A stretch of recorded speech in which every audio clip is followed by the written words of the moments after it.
Mara kadhaa tumekuwa tukizungumza na watu mbalimbali, lakini tumeshindwa kufahamu ukweli halisi juu ya watu tunaozungumza nao. Wanachotueleza kina ukweli ndani yake au wanatudanganya? Ukiziona ishara hizi 7, ujue yule unayeongea naye anakudanganya kwa namna moja ama nyingine. Ishara hizi zitakusaidia sana kuweza kumtambua mtu mwongo au mtu anayekudanganya. Katikati ya maongezi, yapo mambo mengi unayohitajika kuyafahamu zaidi. Namba 1, mtu mwongo au mtu anayekudanganya hatoweza kukuangalia machoni wakati wa mazungumzo yenu.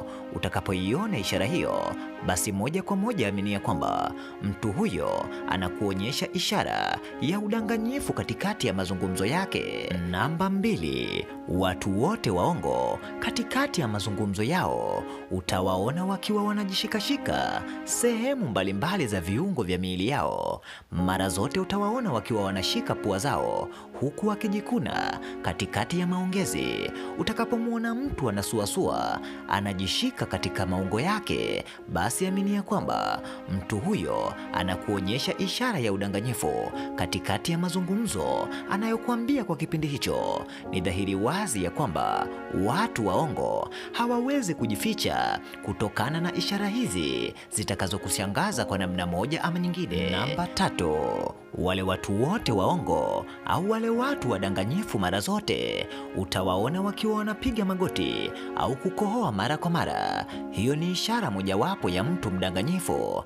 Mara zote utamuona akikimbilia kuomba msamaha kwa kukupigia magoti. Kama ni mpenzi wako amekukosea, mara baada ya kuanza kuzungumza naye akakupigia magoti kwa haraka zaidi, basi aminia kwamba huyo ni muongo juu ya kitu ambacho kipo mbele yako kwa wakati huo. Lakini pia ukimwona mtu katikati ya maongezi yako anakohoa mara kwa mara, basi aminia kwamba hiyo ni ishara ya mtu muongo. Namba 4, watu waongo mara zote huangalia kando au kuelekeza miili yao upande mwingine katikati ya mazungumzo yao. Namba 5, watu waongo hutabasamu sana au kucheka bila ya sababu yoyote ya msingi wanapokuwa katikati ya maongezi. Namba 6, watu waongo hutumia maneno ya kuepuka au kujifanya kusahau mambo muhimu.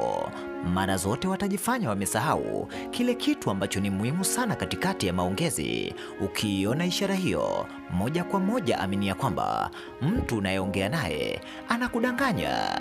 Namba 7, watu waongo hukunja mikono yao au kujificha mikono yao chini ya meza kwa namna moja ama nyingine.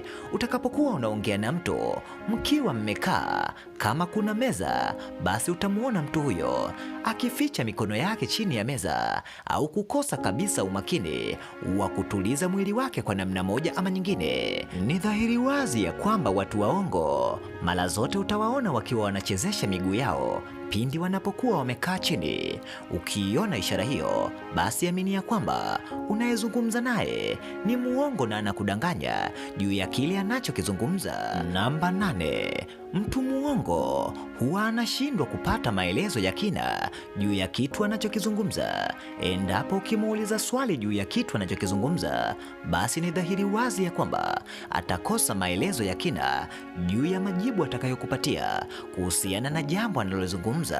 Endapo ukiona ishara hiyo, ujue ya kwamba unaongea na mtu muongo anayekudanganya juu ya jambo lililopo mbele yako. Na hizo ndizo ishara 8 zitakazokufahamisha ya kwamba mtu unayeongea naye anakudanganya kwa 100%.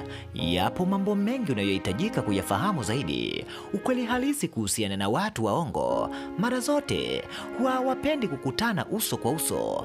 Pia huwa wanapenda sana kuzuia mawasiliano ya macho. Mtu mwongo hawezi kukuangalia usoni. Ukitaka kujua ukweli halisi juu ya kile unachoelezwa na mtu yoyote yule, mwambie akuangalie usoni, akipepesa macho tu, basi aminia kwamba kile anachozungumza ni uongo mtupu na anakudanganya. Yapo mambo mengi yatakayokushangaza, lakini ikiwa kama ni mara yako ya kwanza kufungua video zetu, basi jiunge nasi kwa kusubscribe katika chaneli yako pendwa ya Bongo Swahili ili uweze kuyafahamu yale yote yaliyojificha kiundani zaidi. Asante kwa kutuamini, asante kwa kufuatilia video za Bongo Swahili. Enjoy.